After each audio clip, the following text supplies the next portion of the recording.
خورشید صاحبہ اسلام آباد سے سوال کیا کہ مجھے ڈائیورس چاہیے اپنے ہسبینڈ سے، میری ان سے بنتی نہیں ہے، اور انہوں نے ایک طویل فہرست بتائی ہے ان کے کچھ رویوں جرائم کی، اور کہہ رہی ہیں کہ میں انتظار صرف اس بات کا کر رہی ہوں کہ کب میرے ٹین ایجر بچے بڑے ہو جائیں اور وہاں تک پہنچ جائیں جہاں پہ ان پر ہماری سیپریشن کا، الگ الگ ہونے کا اثر نہ ہو، یا شاید کس طرح سے اس کو دیکھتی ہیں. اور اب وہ کہہ رہی ہیں کہ میں اس ایسی سطح پہ ہوں کہ ڈائیورس تو مجھے لینی ہے، اور میں اس میں آگے کیا کروں، اس پروسیس کو ختم. مجھے ایسا لگتا نہیں ہے کہ وہ کرنا چاہتی ہیں. She has kind of made up her mind but she is still asking for your help. یہ بہت ہی کامن مسئلہ ہے. آج سے 50-60 سال پہلے بہت کم کبھی سننے میں آتا تھا کہ کسی کی زندگی میں ڈیورس جیسا حادثہ ہوا. ہماری زندگی میں کچھ بڑے خاص برے دن آتے ہیں جب ہمیں بہت ہی مشکلات کا سامنا ہوتا ہے. ان میں سے ایک دن وہ بھی ہے جس دن کسی کا ساتھی اسے چھوڑ کے تو چلا جاتا ہے. اس کے علاوہ جب گھر میں کسی کو بیماری آتی ہے، کسی کو کینسر، کسی کو ڈائبٹیز، کوئی ایڈکشن کا شکار ہوتا ہے، کسی کو نوکری سے جواب مل جاتا ہے، کسی کے گھر میں ڈکیتی ہو جاتی ہے، حتیٰ کہ کسی کا موبائل چھن جاتا ہے، کوئی بریک اپ ہو جاتا ہے اسٹوڈنٹ لائف میں، تو یہ بہت برے اور تکلیف دہ دن ہوتے ہیں اور ان کا سامنا کرنے کے لیے پہلے سے کوئی بھی تیار نہیں ہوتا. ایک تو یہ ہے کہ کچھ ریزیلینس اکٹھی کرنے کی ضرورت ہوتی ہے. جیسے اگر آپ نے کسی بچے کو کھلاڑی بنانا ہے اور ابھی یہ فیصلہ نہیں کیا کہ کس کھیل میں ڈالنا ہے، تو آپ کچھ عمومی تیاری ان کی کرا دیتے ہیں مختلف کھیلوں کے حوالے سے، فزیکل فٹنس اور اسٹیمنا اور دیگر چیزوں کے بارے میں. جی. اب یہ ڈیورس کا مسئلہ ہے اور یہ نیو نارمل ہے. یہ ایک نئی سی بات ہے کہ بہت سی شادیاں، تقریباً آدھی شادیاں اپنے برے انجام کو پہنچ جاتی ہیں within 5 years. آپ نے یہ ورڈ یوز کیا نیو نارمل. نارمل سے مطلب یہ نہیں ہوتا کہ کوئی چیز صحیح ہے. نارمل سے مطلب ہوتا ہے جو زیادہ تر لوگ کرتے ہیں. اچھا، نارمل کا مطلب لاہور میں زیادہ تر لوگ جو ہے سروپتی کاٹ دیتے ہیں، تو یہ نارمل بات ہے. نارمل کا مطلب صحیح نہیں ہے. نارمل کا مطلب یہ ہے غلط العام بھی نارمل ہی ہوتا ہے. تو جو یہ ڈیورس کا معاملہ ہے، اب جب کوئی لڑکی اپنی 10 سہیلیوں میں سے 4-5 سہیلیوں کے بارے میں یہ جانکاری حاصل کرتی ہے کہ انہوں نے ڈیورس لے لی ہے، تو پھر موڈ بن جاتا ہے. لیکن پھر جب ہمیں اکٹھے رہنا پڑتا ہے، ایک کمرہ شیئر کرنا پڑتا ہے، بستر شیئر کرنا پڑتا ہے، ایک باتھ روم، ایک ٹیلی ویژن شیئر کرنا پڑتا ہے، دن اور رات مسلسل روزانہ، تو آپ ایک دوسرے کو فیس کرتے ہیں. تو اس میں چھوٹی موٹی جو انوائنسز ہوتی ہیں، جو نوئنسز ہوتی ہیں، جس میں کسی کی ایسی عادتیں آپ کے سامنے آتی ہیں جو کہ آپ نے پہلے کبھی سوچا نہیں تھا کہ ہوگا. کیونکہ جب آپ کبھی کبھار ملتے ہیں، شادی سے پہلے ملتے ہیں، تو گھنٹوں تیاری ہوتی ہے، اچھے کپڑے پہنتے ہیں، آپ جمائیاں نہیں لے رہے ہوتے، آپ بڑے اٹینٹیو ہو رہے ہوتے ہیں، آپ ہر وقت اپنے سیل فون کی طرف نگاہیں نہیں جمائے ہوتے، بلکہ آپ دوسرے کو ایسے دیکھ رہے ہوتے ہیں جیسے صدیوں کے پیاسے کوے ہیں. لیکن جب اکٹھے رہنا پڑتا ہے تو پھر کچھ نہ کچھ کمی کمزوری سامنے آنے لگتی ہے، مشکلات ہونے لگتی ہیں. کبھی چڑچڑاپن ہوتا ہے، کبھی غصہ کسی کا ہوتا ہے اور نکالتے ہم کسی پر ہیں. تو یہ ساری چیزیں جب ہوتی ہیں تو یہ مقام تو ہر ایک کی زندگی میں آتا ہے جہاں کوئی سوچنے لگتا ہے کہ مجھے اس رشتے میں سے نکل جانا چاہیے. ٹھیک، یہ خیال آتا جاتا رہتا ہے.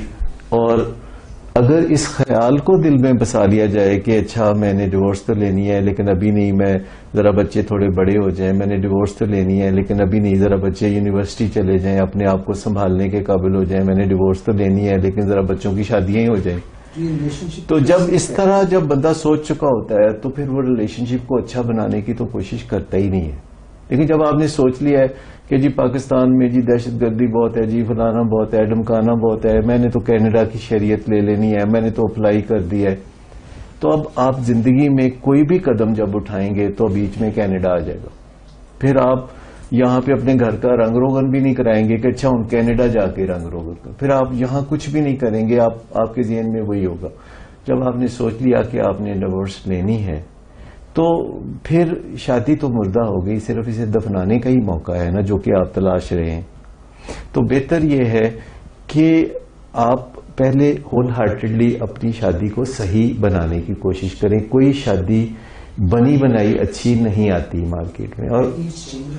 اور آج کل تو خواتین کا زیادہ تر خیال ہے کہ مارکیٹ میں اچھے ہسبینڈ آ ہی نہیں رہے، تو پہلے تھوڑا سا دیکھ بھال بھی کر لینا چاہیے. اور مردوں میں کچھ تھوڑا سا مینوفیکچرنگ فالٹ کے بارے میں بھی خواتین کا راسخ عقیدہ ہے، اور شاید درست بھی ہو. خواتین میں اور مردوں میں تھوڑا فرق تو ہوتا ہے. خواتین صنف نازک ہیں، انہیں گھروں میں بہت سنبھال کے پالا جاتا ہے، جبکہ مردوں کو ذرا کھلا چھوڑ دیا جاتا ہے کہ جاؤ کر لو کچھ آوارہ گردی. تو وہ مد نظر رکھنا چاہیے کہ اپنی شادی کو سنوارنا بنانا یہ ایک لانگ ٹرم منصوبہ بھی ہے. اور اگر کوئی لڑکی یہ چاہتی ہے کہ اس کے خامد میں کوئی برائی نہ ہو، کوئی خرابی نہ ہو، تو اس کا بہترین حل ہے کہ وہ شادی مت کرے. یا میں جیسے کبھی کبھی کہتا ہوتا ہوں کہ فل ٹائم میرج کی بجائے ایک part time marriage. Part time marriage کا مطلب یہ ہے کہ آپ 24/7 ایک دوسرے کے ساتھ جڑ کے رہنے کی بجائے، ہر جگہ اکٹھے آنے جانے کی بجائے شادی کریں، یعنی نکاح کریں اور اپنے اپنے گھر رہیں. اور جتنا آپ کمفرٹیبلی ایک دوسرے کے ساتھ میل ملاپ کر سکتے ہیں اتنا ملنے پھر اپنے اپنے گھر آ جائیں. اور جب امریکہ میں ایسے بہت سارے لوگ کرتے ہیں، شادی کر لیتے ہیں پر رہتے اپنے اپنے گھر ہیں، اور پھر حسب ضرورت ایک دوسرے کے ساتھ ملتے ملاتے ہیں. جیسے شادی کیے بغیر نہیں لوگ ایک دوسرے کے ساتھ کتنا بہت چلتا ہے. تو کیا نکاح پڑھا کے وہ سب کچھ نہیں چل سکتا؟ کیا نکاح پڑھانے کے بعد یہ کیوں سوچتے ہیں کہ آج سے یہ جڑواں ہیں اور انہیں ہر شادی بیاہ میں، ہر خوشی غمی میں اکٹھے جانا ہے، اکٹھے آنا ہے، انہوں نے اکٹھے کھانا کھانا ہے، اکٹھے ہی یہ اور اکٹھے ہی وہ. تو اگر اس طرح کوئی کرنا شروع کر دے کہ شادی کر لیں، نکاح کر لیں، شادی کر لیں، رخصتی بھی ہو جائے، اور اس کے بعد کبھی لڑکی اپنے گھر، کبھی شوہر کے گھر، اور کبھی 2 گھنٹے، کبھی 4 گھنٹے، کبھی 2 دن، کبھی 4 دن کسی شہر اور دوسرے شہر میں سیر کے لیے جانا چاہیں تو اکٹھے چلے جائیں، واپس آ کے پھر اپنے اور پھر ایک وقت آئے گا کہ ان کی ایک دوسرے پہ انحصار ہونا. جو وقفے ساتھ رہنے کے ہیں وہ زیادہ ہونے شروع ہو جائیں گے، اور جو ایک دوسرے سے دور رہنے کے ہیں وہ انہیں مشکل لگنا شروع ہو جائیں گے. یہ جو ایک دم سے ایک لڑکی اپنا گھر چھوڑ کے جاتی ہے تو اس کو بھی بڑی اس بات کا مان ہوتا ہے کہ میں گھر چھوڑ کے آئی ہوں، اور لڑکے کا ہوتا ہے کہ تمہیں ہم نے اپنے گھر میں دلہن کے طور پر جو ہم لائے ہیں تو تم اپنے آپ کو ہمارے سانچے میں ہی سب ڈال لو. تو جو پیراڈائمز ہے وہ بڑی بیڑا گرک قسم کی پیراڈائمز ہے، جس کے نتیجے میں کوئی بھی شادی الٹیمیٹلی 6 مہینے میں سیاپے کی شکل اختیار کر جاتی ہے. خیر اس پہ پھر بات کر لیں گے. بات یہ ہے کہ محترمہ کیا کریں. پہلی بات تو یہ ہے کہ اگر آپ نے ڈیورس لینی ہے اور آپ کے پاس اس کے علاوہ کوئی رستہ نہیں ہے تو پھر لے لیجئے. پھر بچے جو ہیں ان کا اتنا نہ خیال کیجئے. اگر آپ کو بچوں کا اتنا ہی خیال ہے تو بچوں سے پوچھ لیجئے کہ وہ کیا چاہتے ہیں. پھر بھی آپ کو سمجھ میں نہ آئے تو پھر اپنے بزرگوں سے پوچھ لیجئے کہ وہ کیا چاہتے ہیں.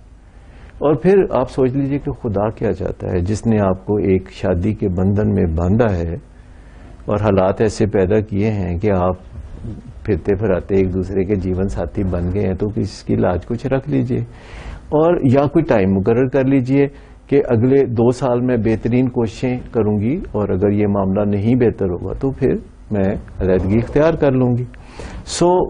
ڈیورس کے لیے کوئی ٹائم بھی مناسب نہیں ہوتا، پر ڈیورس ایک فیکٹ آف لائف ہے. آپ لے سکتی ہیں، آپ کا حق ہے. کوئی نہیں آپ کو کہہ رہا کہ آپ کسی بندھن میں جکڑے رہیں اور کوئی آپ کی گردن دبوچ کے آپ کو زندگی گزارنے پہ مجبور کرے، تو ایسا میں بالکل بھی نہیں کہہ رہا.